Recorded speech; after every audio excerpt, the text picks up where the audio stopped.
on behalf of the Texas Alliance of Child and Family Services, and you will be testifying for the bill. Oh, is that correct? That's correct. Thank you.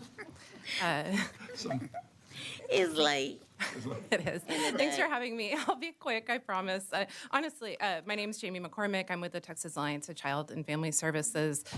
Chair Frank did a wonderful job laying out that bill, and our members represent the organizations that provide child welfare services across the state, foster care, adoption, prevention services, and in particular, those that are regulated under the entities described in this bill. We are very, very much in favor, as Chair Frank described.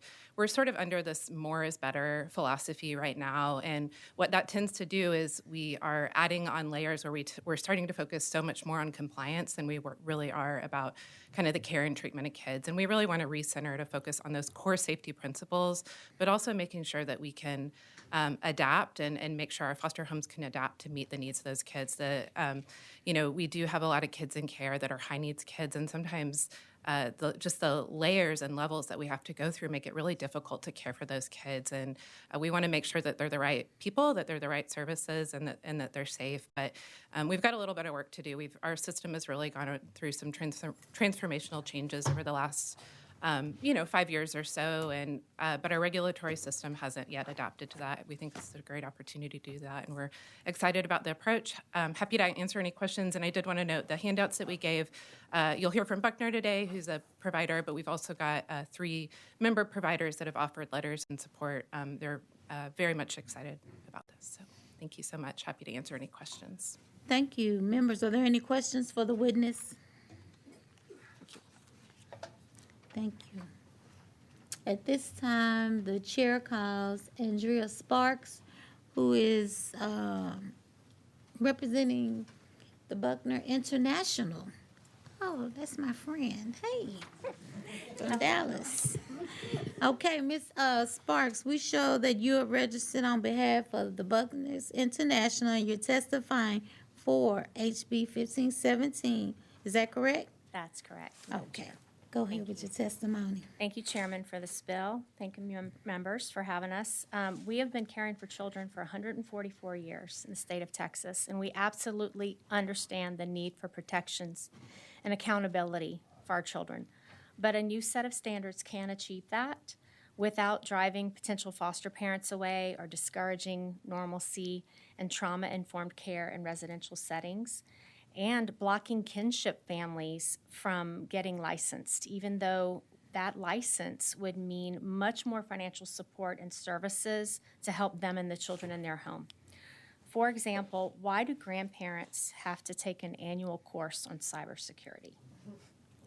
Why can't a caregiver sleep on a pull-out couch? That's what they have, or turn the dining room into an extra bedroom.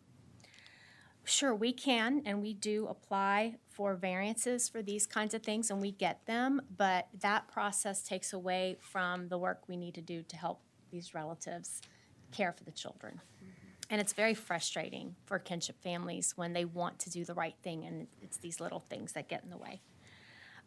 We're very hopeful about the provisional license for relatives that was in SB 1896 that Chair Frank sponsored, and I've heard that work is happening. We're providing input on that. And we're also very hopeful that the feds have recently started asking about the potential to do a separate license for kinship families, which gives us a lot of hope. We're licensing more and more relatives. But even for non-relative foster parents, we do need reform. The way that licensing monitors now for standards can seem like a gotcha for our foster families. And it's very frustrating, and frankly, it can seem very disrespectful, like y'all said. Just an example of one of our foster parents in a rural area had a locked tool shed, as required with all of his tools, but he happened to be outside doing work in the yard that day, and when licensing showed up, the tool shed was not locked at that moment. And so he was, we were written up for that. And it's just a shame because this is a foster parent trying to do the right thing, and he was locking the tool shed as he should. And if there were a way to look at how we monitor for licensing violations and look at overall how the family's doing instead of just a point in time. That would really help the process a lot. That's all I have. Thank you for allowing me to testify on this important bill. No.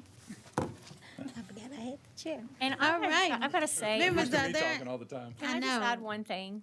I'm sorry Sure, I had please. to wear my raincoat up here, but y'all, it is freezing in this room. Tell us about it. That's out of line. Members, are there any questions for Ms. Sparks? Okay. I want to get out. Okay. All right. At this time, Andrew Brown. Okay, come forward, please.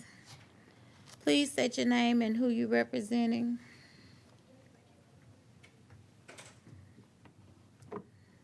Good afternoon. Andrew Brown with the Texas Public Policy Foundation, testifying in support of House Bill 1517. Responsibility for overseeing the Texas child welfare system is shared between the Health and Human Services Commission as well as the Department of Family and Protective Services.